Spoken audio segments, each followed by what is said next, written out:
दिल्ली की तीसरी कक्षा में पढ़ने वाली एक छात्रा अंग्रेजी न जानने पर शिक्षक द्वारा कठोर सजा किए जाने पर दुर्भाग्यवश उसका अंत होता है। कोलकाता में 8वीं की कक्षा में पढ़ने वाला छात्र शिक्षक द्वारा सजा करने के बाद वो जो अपमान है वह सहन नहीं कर पाता है और वह आत्महत्या कर लेता है। एक बड़े शहर में 9वीं की कक्षा में बच्चे आपस में बात कर रहे होते हैं और शिक्षक के समझाने पर भी बच्चे सुनते नहीं हैं। गुस्साए शिक्षक जो है वह बच्चों की तरह डस्टर फेंक देते हैं। वह डस्टर एक बच्चे की सिर के ऊपर लग जाता है, घाव गहरा होता है, खून निकलने लगता है, बच्चे को अस्पताल में भर्ती करना पड़ता है। तो इस तरह की जो घटनाएं हैं ये अलग-अलग शहरों से है, लेकिन विषय एक ही है कि बच्चों को स्कूल में दी जाने वाली सजाएँ और अक्सर हम ये जो सजाएँ हैं उनके बारे में सुनते रहते हैं। इसके अलावा घर में भी बच्चों को माता-पिता द्वारा भी सजा की जाती है। तो आज का जो हमारा विषय है, क्या बच्चों को सजा करनी चाहिए? Should children be punish?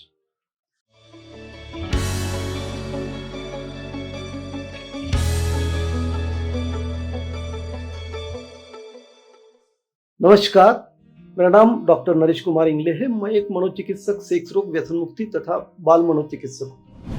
बच्चों को दी जाने वाली जो सजा है उसके विभिन्न रूप हो सकते हैं, जैसे कि बच्चों को हाथों से पीटना हो गया या फिर पट्टी से मारना हो गया, डंडे से मारना हो गया या फिर डस्टर मारना हो गया या बच्चों का जो उँगलियाँ है उसके पीछे वाला भाग बेंच से मारना या दीवार से मारना हो गया। बच्चों को धूप में खड़ा करना हो गया या बच्चों को मुर्गा बनाना हो गया, स्कूल में जो चारों तरफ चक्कर कटवाना हो गया। तो इस तरह की जो सजाएं है यह बच्चों को दी जाती है। कभी कभी कुछ जो सजाएं होती है वह दिखती नहीं है, लेकिन उसका जो असर है वह गहरा असर उनके मन के ऊपर हो जाता है।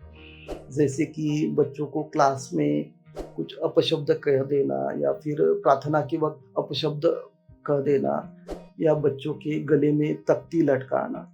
तो इस तरह की जो सजाएं है तो यह बच्चों के मन के ऊपर गहरा असर कर देती है और इन सजाओं के कारण बच्चों का जो पढ़ाई में मन है वह लगता नहीं है, पढ़ाई के प्रति अरुचि उनके मन में निर्माण होती है। कभी कभी बच्चे जो है जल्दी से क्रोधित हो जाते हैं, क्रूरता भी उनमें पाई जाती है, एक आत्मविश्वास की कमी उनमें दिखाई देती है और कुछ बच्चे डिप्रेशन में भी उसके कारण चले जाते हैं। तो इसीलिए बच्चों को जो घर में दी जाने वाली सजाएं है या स्कूल में दी जाने वाली सजाएं है उसको हमें गंभीरता से देखना जरूरी है।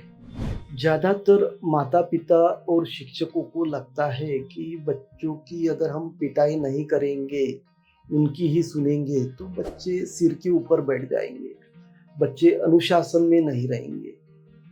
और हमने भी तो जब हम बच्चे थे तो हमने भी माता-पिता से मार खाई है, शिक्षकों ने हमें मारा है, तभी तो आज हम सुधरे हैं।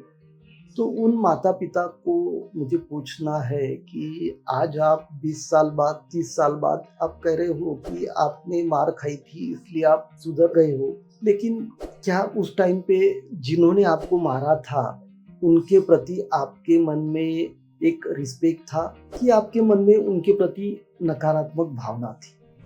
जब भी हम बच्चों को मानसिक रूप से या भावनात्मक रूप से दंडित करते हैं तो बच्चों के मन में एक विद्रोह की भावना, एक नकारात्मक भावना यह पैदा कर देता है। एक स्थायी रूप से बच्चों के दिमाग के ऊपर ये जो सजा है यह असर कर देती है। तो हमें सोचना है कि हम बच्चों को दंडित क्यों करते हैं?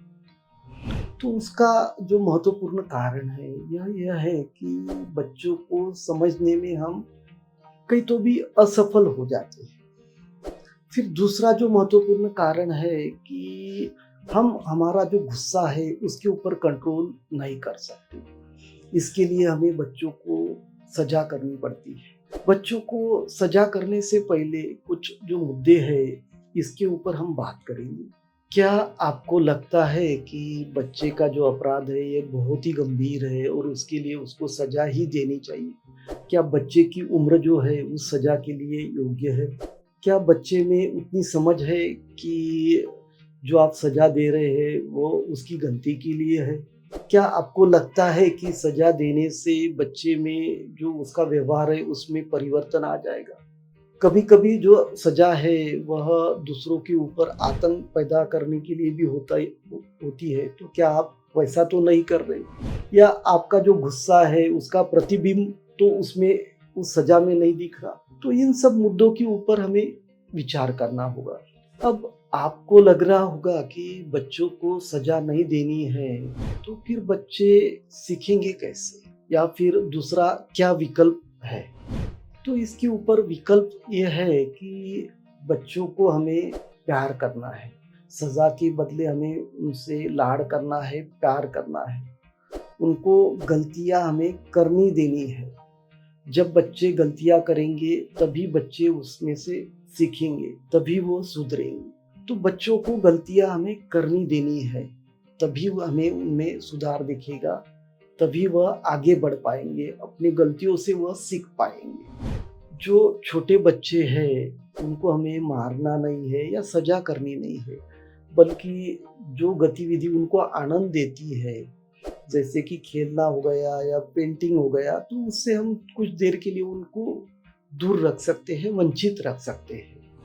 जो बच्चे घर में या स्कूल में नॉर्मल नहीं रहते हैं, जिनका बिहेवियर कहीं तो भी जो है एबनॉर्मल लगता है, तो ऐसे बच्चों को जो आपके नज़दीकी साइकियाट्रिस्ट है, उनको दिखाना, उनकी सलाह लेना ऐसे में ज़रूरी होता है। फिर स्कूल प्रबंधन में हम छात्रों की जो भागीदारी है, उसको हम बढ़ा सकते हैं। उनकी इन्वॉल्वमेंट बहुत सारी जो एक्टिविटीज़ है, उनमें हम ले सकते हैं। बच्चों को जो उनकी ज़िम्मेदारियाँ है, जो उनके कर्तव्य है, जो उनके अधिकार है, उसका एहसास दिलाना, ये हम कर सकते हैं। प्रेम का उच्चतम स्तर दंड देना नहीं, बल्कि क्षमा करना है। तो हमें हमारे जो बच्चे हैं, उनको हमें क्षमा करनी चाहिए। उनको सीखने का मौका हमें देना चाहिए। उनके ऊपर विश्वास हमें जताना चाहिए। हमारा जो इंटरैक्शन है, उनके साथ जो संवाद है, यह बढ़ाना चाहिए। और जब यह सब होगा, तो हमें सज़ा की ज़रूरत नहीं पड़ेगी।